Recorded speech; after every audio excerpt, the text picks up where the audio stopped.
आज का हमारा टॉपिक है एट्थ हाउस, आठवां भाव। और सबसे पहले जो 12 भाव हम लोग पढ़ रहे हैं, 12 भाव में 8वें भाव तक आए हैं। जितना मैक्सिमम जानकारी आपके पास रहेगी 12हों भाव से रिलेटेड, उतनी ही अच्छी तरीके से आप प्रिडिक्शन कर पाएंगे। अब हम यहाँ समझते हैं कि 8वें भाव से हम क्या क्या देखते हैं। मैं बोल रहा हूँ, बता रहा हूँ, आप इसके बाद वीडियो देखिएगा 2 बार 3 बार। याद मत कीजिएगा। मैं शुरू से बताता हूं आप लोगों को कि एस्ट्रोलॉजी में जब आपके दिमाग में आ गया कि याद करना, तो आप एस्ट्रोलॉजी नहीं कर सकते। समझना है, एक से दूसरे पॉइंट को रिलेट करना है, अपने अनुसार एनालिसिस करना है, अपने आप हो जाएगा। एट्थ हाउस से हम उम्र को देखते हैं, तो जब हम उम्र को देखेंगे तो मृत्यु भी इसी में आएगा, क्योंकि उम्र और मृत्यु दोनों एक दूसरे से जुड़े हुए। किसी भी व्यक्ति पर कोई भी संकट आता है, दुख आता है, तो संकट, दुख ये सब अचानक से आने वाले हैं। यानी जीवन में अचानक से होने वाली जो भी घटनाएं हैं, वो सब 8वें भाव से देखी जाती हैं।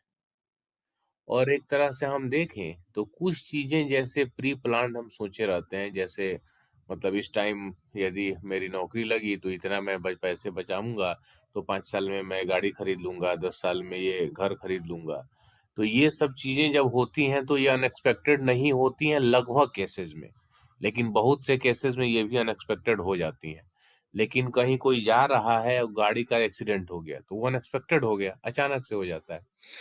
तो अचानक से इसलिए दुखों के लिए जनरली हम 8वें भाव को कनेक्ट कर लेते हैं कि कोई भी दुख है, समस्या है। और ज्यादातर आम धारणा यही है कि हम 8वें भाव को निगेटिव समझते हैं, जबकि निगेटिव भी तो है, यानी समस्या देने वाला तो है, लेकिन बहुत ही अच्छे पॉइंट्स को भी देता है। तो एक अभी हम दुख को भी मान के चले, संकट को भी मान के चले, कोई भी परेशानी है तो वो 8वां भाव इसमें आएगा। आपको लॉस हो रहा है, यानी आपका पराजय का कारण हो, हार का कारण हो, साथ ही साथ अपमान हो, इसमें भी 8वां भाव आएगा। मन का जो दुख है, पीड़ा है, ये भी 8वां भाव आएगा। इंश्योरेंस वाला जो वर्क है, इसको भी हम 8वें भाव से देखते हैं। छुपा हुआ ज्ञान, ऑपरेशन, जीवन साथी का धन यानी ससुराल से मिलने वाला जो धन है वो, दरिद्रता, एकदम काफी ज्यादा जो गरीबी की स्थिति होती है वो, साझेदार यानी जो आपके पार्टनर हैं उनकी संपत्ति, नौकर का भाई, चोरों का धन, चूंकि 7वां भाव चोर का होता है तो उसका दूसरा यानी चोरों का धन, साथ ही साथ किसी का धन हड़पना, शराब पीना, नशे का जो भी अड्डा होता है नशा से रिलेटेड वह, एक्सीडेंट, किसी भी प्रकार का कष्ट, पेंशन, साथ ही साथ माइंस से रिलेटेड जो वर्क है, माइंस यानी जो कोयला वाला जमीन से नीचे से जो निकालते हैं, ये सब काम है ये।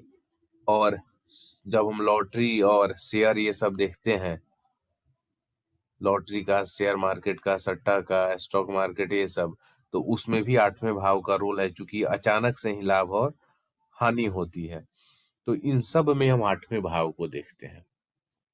तो कुल मिलाकर जब आप देखेंगे तो काफी ज्यादा इसमें निगेटिव पॉइंट्स मिलेंगे 8वें भाव में, लेकिन कुछ पॉजिटिव पॉइंट्स भी हैं।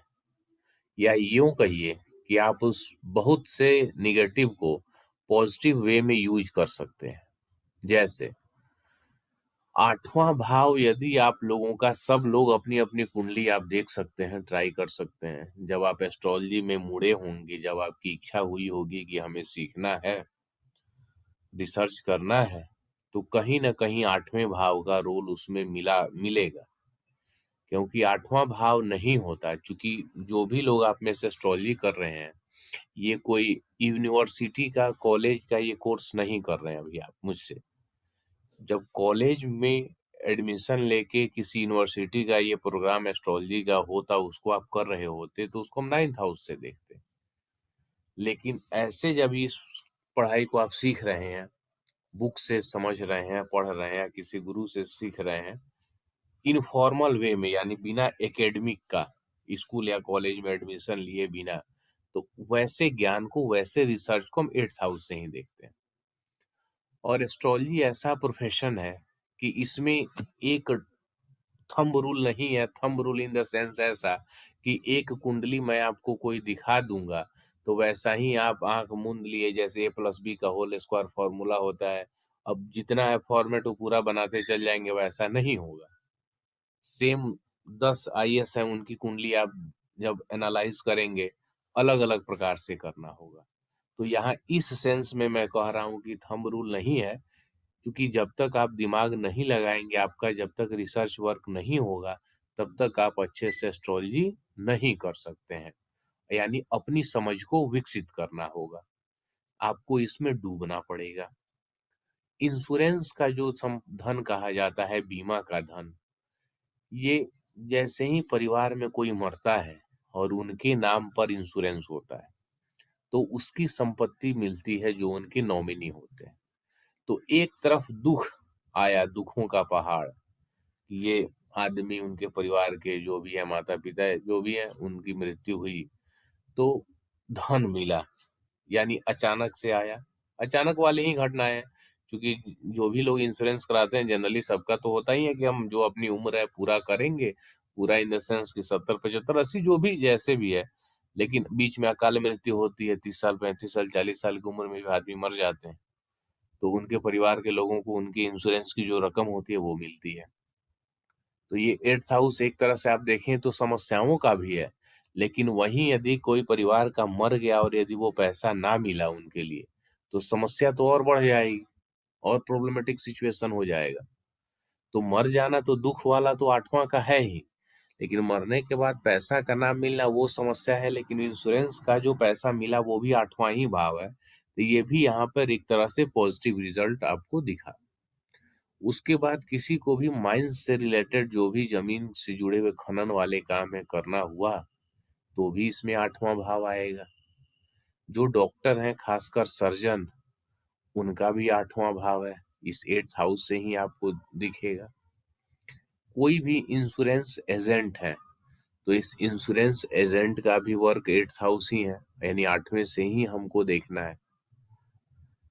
साथ ही साथ कुछ भी नया आपको सीखना है, कुछ भी, किसी भी फील्ड का, तो उसमें 8th हाउस चाहिए।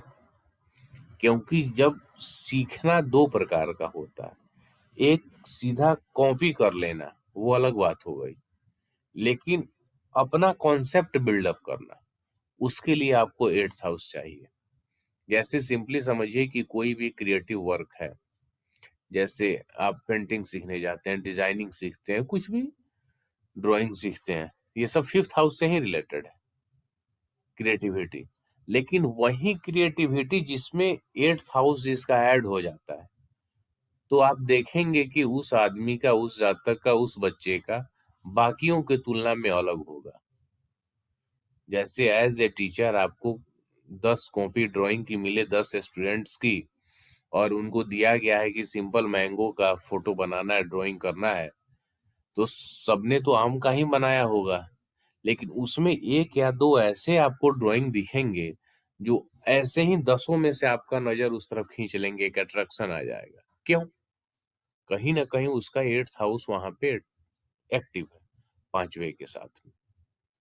तो ये 8वां भाव अपने तरीके से रिसर्च करके कुछ न कुछ इनोवेशन भी आपको देता है, तो हर बार हम इसको निगेटिव ही नहीं मानेंगे। दूसरा, अब यहाँ पे हम केपी के पॉइंट ऑफ व्यू से जब हम बात करेंगे, तो यहाँ आप जानते हैं कि कोई भी एक भाव ना अच्छा होता है और ना बुरा होता है।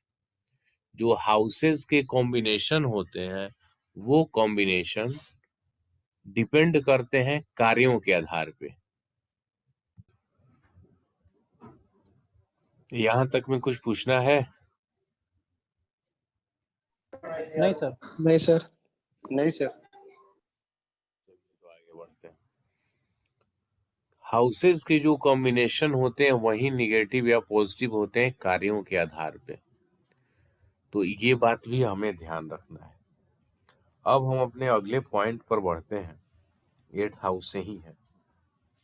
मृत्यु का खतरा, चूंकि 8वां भाव मृत्यु का भी है, और साथ ही साथ आप देखेंगे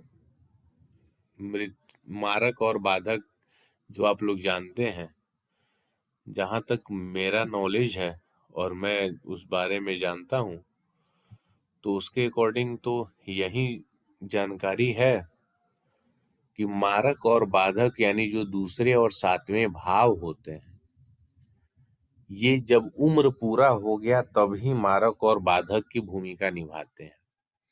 अदरवाइज आपको बैंक बैलेंस चाहिए, आपको स्वाद चाहिए, परिवार है तो दूसरा भाव है, जीवन साथी 7वां भाव, किसी से भी आप पार्टनरशिप करते हैं, बिजनेस करते हैं, तो 7th हाउस का रिजल्ट तो मिलता ही मिलता है। तो इस स्थिति में सिर्फ ऐसे कि ये मार्क या बाधक है ये सोच के डर जाना उचित नहीं है। वैसे ही 8th हाउस चूंकि ठीक है, जीवन और मृत्यु, उम्र भी देखते हैं, आयु देखते हैं, इसलिए मृत्यु का भी भाव है। लेकिन जब मृत्यु का भाव कब है, जब मृत्यु का यानी जीवन पूरा हो गया, जितनी उम्र आपको ईश्वर ने दिया है वो पूरा हो गया, फिर वहाँ 8th हाउस का रोल आपको मिलेगा।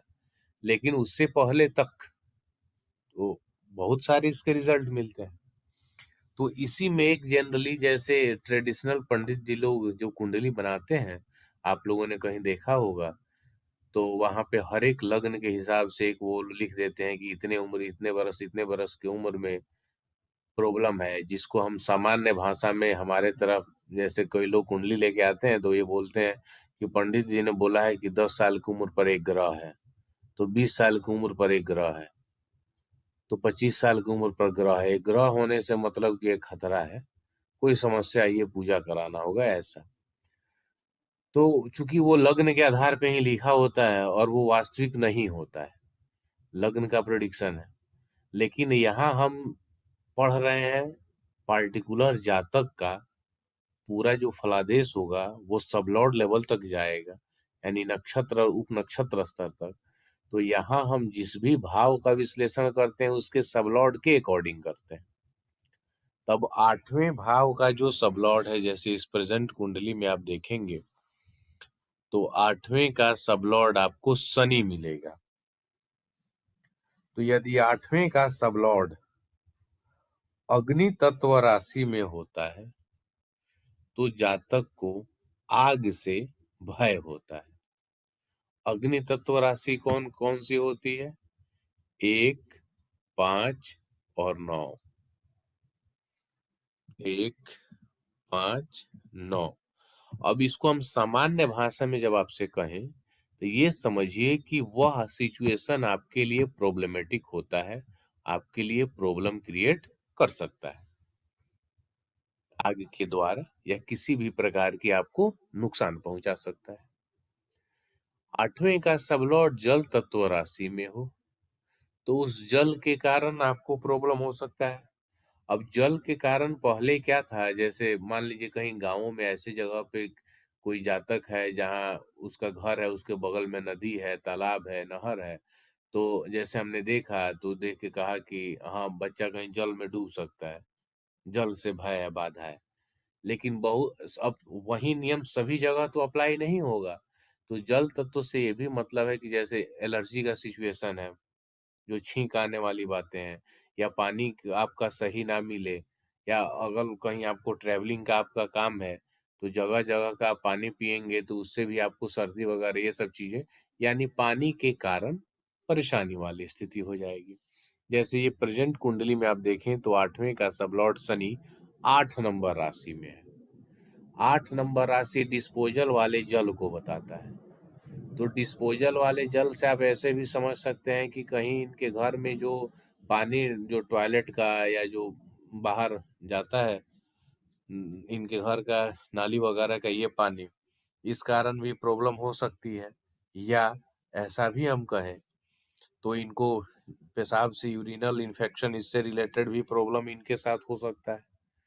चूंकि 8वां जो एक दुख भाव हम मानते हैं, उसका सबलॉर्ड इस राशि में बैठा हुआ है। ओवरऑल इतना आप एनालिसिस पार्टिकुलर ना करें तो जल तत्व सिंपली आपको ध्यान है कि 4, 8, 12 नंबर राशि जल तत्व होती है।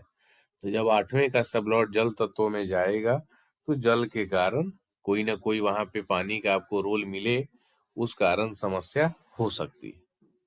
यदि 8वें का सब लॉर्ड वायु तत्व राशि में जाएगा तो वायु तत्व यानी वायु प्रदूषण के कारण, हवा के कारण या सांसों से रिलेटेड प्रॉब्लम भी जातक को हो सकती है, तो वो उसके समस्या का कारण होगा। अब पृथ्वी तत्व में हो तो क्या होगा? पृथ्वी तत्व होने पे जनरली फूड पॉइजनिंग या जहर से, विषैले पदार्थ से समस्या होने का संभावना रहता है। और विषैला पदार्थ है, लेकिन इसको फूड पॉइजनिंग से भी जोड़ा गया है। या इसको ऐसे भी कह सकते हैं कि जो यूरिक एसिड बढ़ जाना हुआ पेट में काफी ज्यादा प्रॉब्लम देगा। यूरिक एसिड बढ़ने पे जो शरीर के गांठें हैं वहां पे दर्द वगैरह होगा, तो ये भी एक पृथ्वी तत्व राशि होने के कारण सिम्टम जातक में देखने को मिलेगा। ये कॉन्सेप्ट समझ में आया? Yes sir. Yes sir. किसी को पूछना है तो बताइए। नहीं सर, ओके। कोई भी आदमी इसमें ये मत सोचिएगा कि मतलब बाकी लोगों को समझ में आ गया तो हमको नहीं आया तो हम ना पूछें, वो बात आपको पास नहीं होनी चाहिए। यहाँ पे चौहान सर का बर्थ डिटेल्स है, बताइए। सर यही बात अपने छठे के सब लॉर्ड में कर सकते हैं, रूप रूप के बारे में जब जानना हो। अभी मेडिकल एस्ट्रोलॉजी आप पढ़े नहीं है ना, ओके ओके ओके। तो इसलिए अभी मेडिकल एस्ट्रोलॉजी नहीं पढ़े हैं। तो आइए अभी यहाँ पे चौहान सर की कुंडली है, इन्हीं पर देखते हैं कि ये रूल कितना सही है। 8वें का सब लॉर्ड केतु है चौहान जी। Yes sir.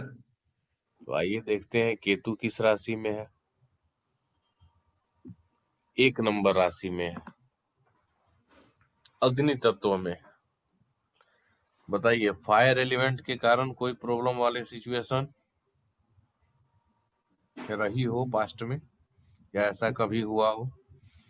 नहीं सर। पेट में गैस या जलन वाला सिचुएशन? हाँ वो रहता है सर। अब बताइए, वो रहता है इससे मतलब? वो रहता है सर, वो तो एक मतलब परमानेंट फीचर हो जाता है ना एक सर्टेन एज के बाद, क्योंकि जो मतलब एक्टिवनेस जो होती है उसमें कहीं ना कहीं तो रिडक्शन होती है सर। वो सर्टेन एज वाला, और देखिए ये जो रूल है ना, इसको हमें प्रेजेंट सिनारियो में इसको कनेक्ट करना होगा, हाँ जी। तभी जाके देखेंगे। दूसरा एक बात देखिए कि ये रूल में मिलेगा सब लॉर्ड, लेकिन प्रैक्टिकली मैंने देखा है कि उसके नक्षत्र लॉर्ड को भी आपको कई बार देखना होता है। यानी सब लॉर्ड का जो नक्षत्र लॉर्ड है, जैसे 8वें का, अब यहाँ पे प्रॉब्लम वाले सिचुएशन से समझिए क्या है, इसको वास्तविक में मैंने इसको पढ़ाया क्यों है। जैसे जो 8वें का सब लॉर्ड है, वो 8वां जनरली दुखों का कारण है, क्योंकि आप उस फील्ड में नहीं है। जैसे आप एस्ट्रोलॉजी फील्ड में नहीं है, आपकी एनर्जी ट्रांसफॉर्म नहीं हो रही है, या एस्ट्रोलॉजी फील्ड में है भी, कंप्लीट तो आप पूरी तरह से चेंज नहीं कर सकते कोई भी जो रिजल्ट है, जो भावों का नेचर है। तो आपके समस्याओं के जो लिस्ट है उसमें एक यह भी रहेगा। 8वें का सब लॉर्ड जिस राशि में है उससे रिलेटेड एक्टिविटी, वो भी आपके प्रॉब्लम के लिस्ट में शामिल रहेगी। जैसे चौहान जी के 8वें का सब लॉर्ड अग्नि तत्व में है, तो इससे रिलेटेड एक्टिविटी, जैसे चौहान जी को 10 प्रॉब्लम है तो एक ये भी प्रॉब्लम रहेगा। समझ में आया? कभी कम होगा, कभी ज्यादा होगा। ये बात यहाँ पे इसको निकालना है, ये रिलेट करना है। क्लियर है? सर एक बार फिर से रिपीट करो ना सर, थोड़ा 8वें का सब लॉर्ड जिस राशि में रहेगा उसके एलिमेंट से रिलेटेड जो एक्टिविटी है जातक के जीवन में, वो भी एक समस्या क्रिएट करेंगे, यानी उससे रिलेटेड समस्या जातक को देखने को मिलेगा। जैसे यहाँ पे चौहान जी में फायर एलिमेंट में है, तो फायर एलिमेंट से रिलेटेड जितनी भी एक्टिविटीज आप समझ सकते हैं, डिराइव कर सकते हैं, उसको आप कीजिए, तो आप देखेंगे कि जातक के जीवन में उससे रिलेटेड प्रॉब्लम मिलेगा। अब जैसे यहीं पे हम आते हैं चौहान जी में ही, तो फायर का समझना है। आग जनरल आप समझते हैं, फायर एलिमेंट। आग आदमी के जोश और जुनून को भी बताता है।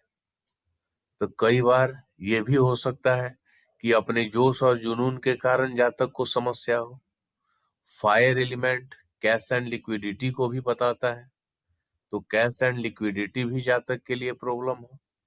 अब ये आप मत सोचेंगे कि कैश एंड लिक्विडिटी जातक के लिए प्रॉब्लम है तो ऐसा तो सबको है। तो सब जो लोग आएंगे तो धरती के ही लोग आएंगे ना, आसमान से थोड़ी आएंगे। तो कहीं ना कहीं ये चीजें तो हो सकती हैं कि कर्म करने के बाद भी आपके पास नहीं आ रहा है, तो वो तो नॉर्मल सिचुएशन नहीं हुआ।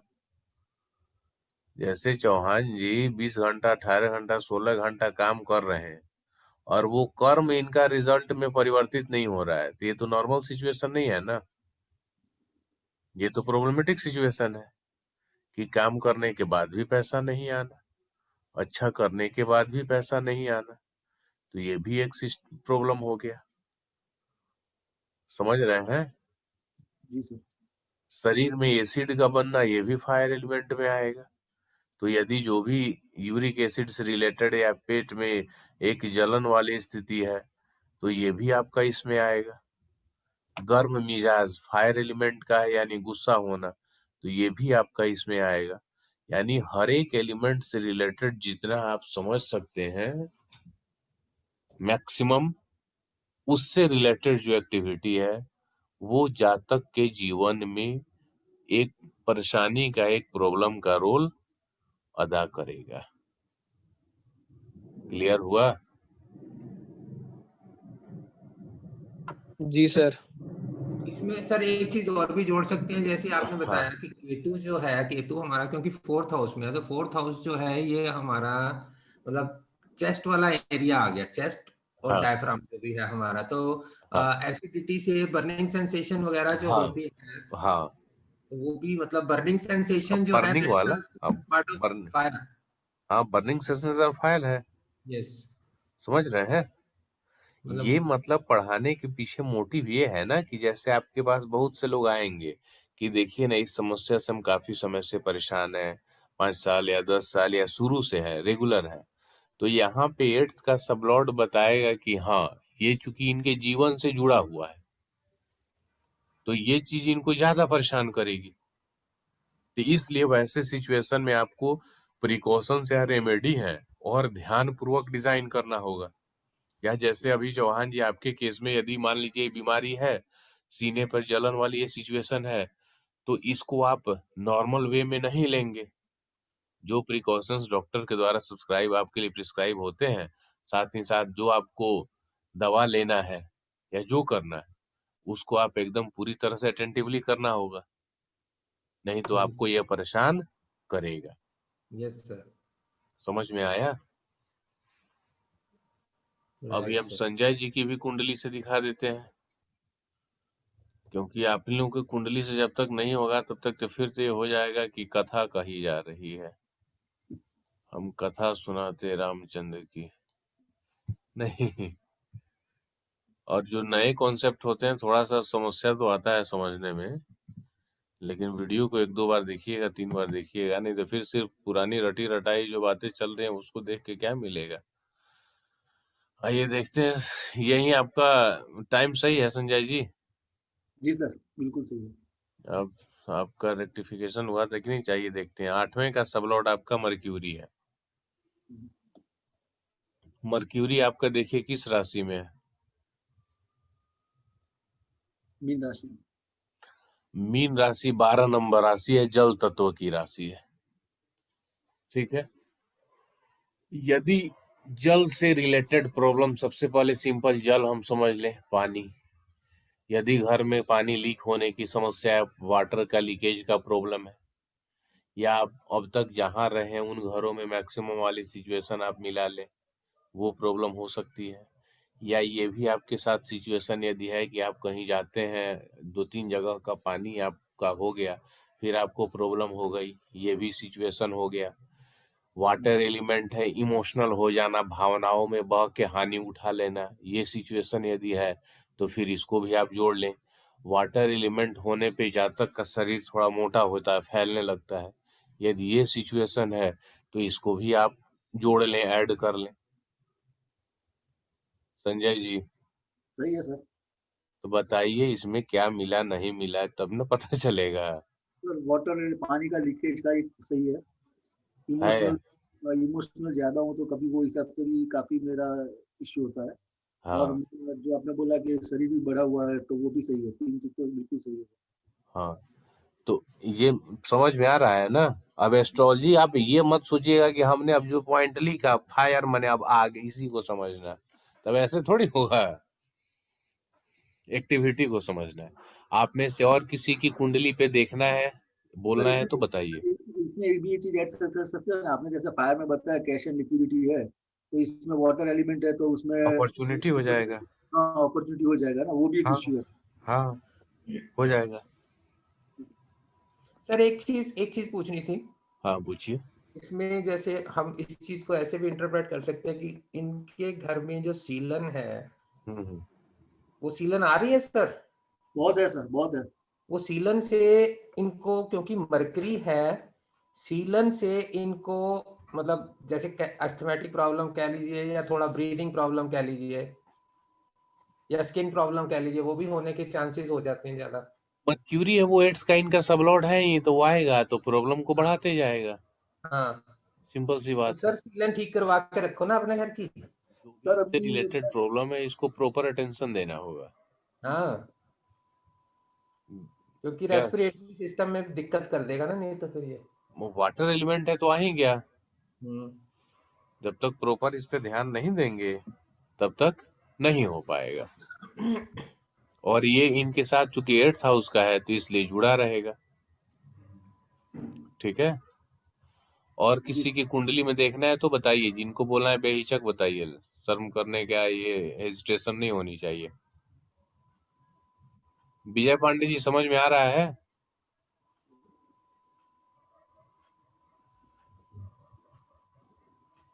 विजय जी। आ रहे सर। अच्छा, आपकी कुंडली पे बता दूं? बता दिए सर। चलिए आइए देखिए, डिटेल्स तो आपका यही है, यहाँ पे आते हैं देखते हैं। 8वें का सबलॉर्ड आपका राहु है, और राहु देखिए तो 8वें जल तत्व में बैठा हुआ है, जी और खासकर डिस्पोजल वाली स्थिति में। जी डिस्पोजल का वो राशि है, जल तत्व की राशि है।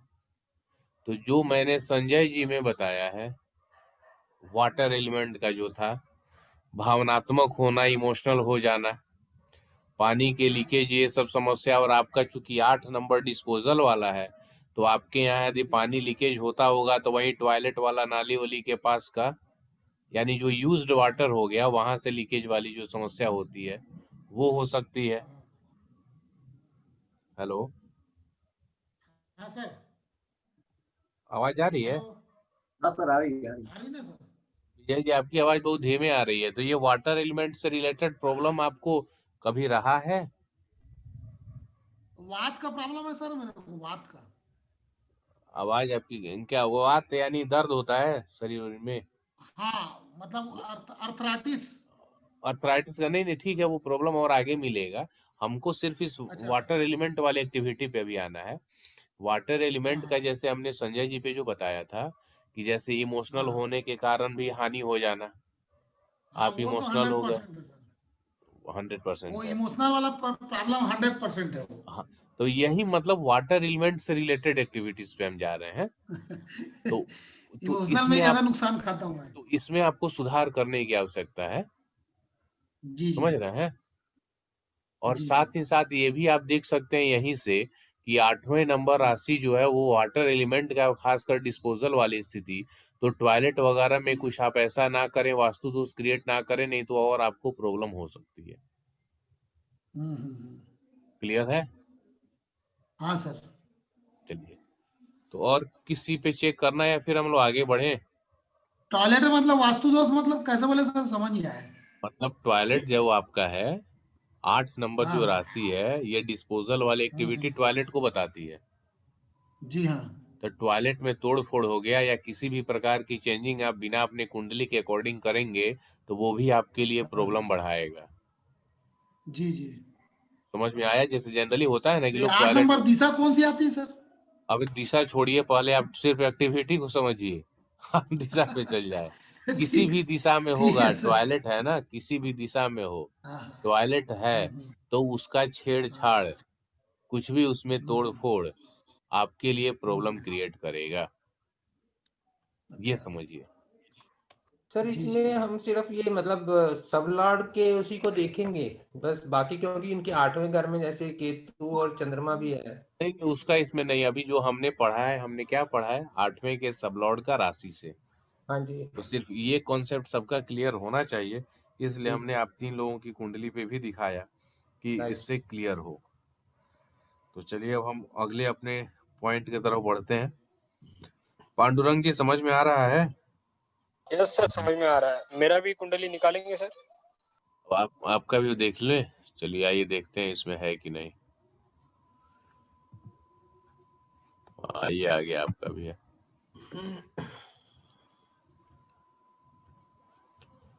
8वें का सबलॉर्ड आपका शनि है, और शनि आपका जल तत्व राशि में, 8 नंबर राशि में है, विजय जी वाली स्थिति में। यस यस यस तो बताइए, ऐसा सिचुएशन कोई था आपका पास्ट में, यस रहा सर। है या प्रेजेंट में? यस, जैसे वाटर लीकेज हो गया नियर अबाउट बाथरूम के पास में, या फिर इमोशनली वो सब तो है, वो सब। ये मिलना ही है मैक्सिमम, लेकिन अब क्या होता है ना कि कई बार या तो अच्छे से हम उसको कनेक्ट नहीं कर पाते हैं, जो यस प्रॉब्लम सर। है, इसलिए। तो वो यदि ऐसा है तो आपको उसको प्रायोरिटी बेसिस पे सही कराना चाहिए, नहीं तो वो आपके लाइफ में ऑटोमेटिक 8th हाउस को एक्टिव कर देगा। जिससे सर इसमें सीलन भी पकड़ सकते हैं। जल से रिलेटेड वही, बाथरूम का जब पानी लीकेज होगा जनरली इधर उधर जाएगा तो फिर ऑटोमेटिक है कि क्रिएट करेगा ही, सीलन आ ही जाएगा। Okay sir.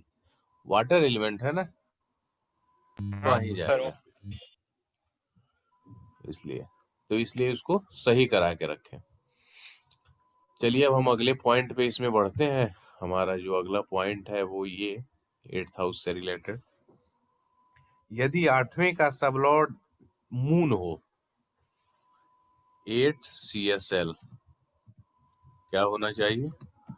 मून होना चाहिए, मून हो, और इस मून का जो स्टार लॉर्ड है या केतु हो, या नेक्स्ट सिचुएशन है कि 8वें का CSL केतु हो और इसका जो स्टार है वह मून हो। समझ रहे हैं ना?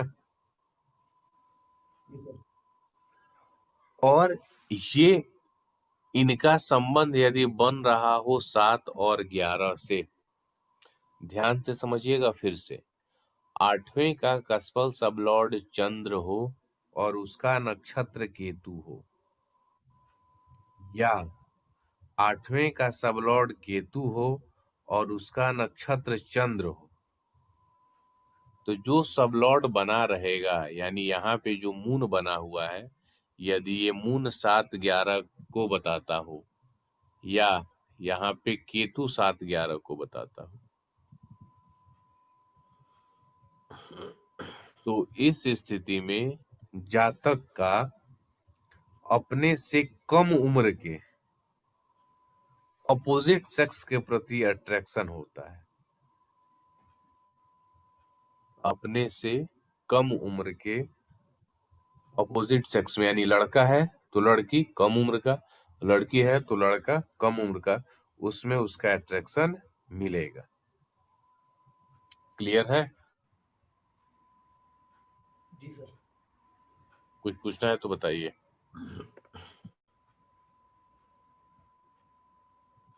नहीं है ना? नहीं सर। यदि 8वें भाव में शनि और इसके साथ में सूर्य सूर्य और शनि 8वें में हो, एक साथ होना चाहिए, या 8वें में सूर्य या शनि कोई एक हो, दोनों में से कोई एक, और फिर इस दूसरे में दोनों में से कोई एक हो।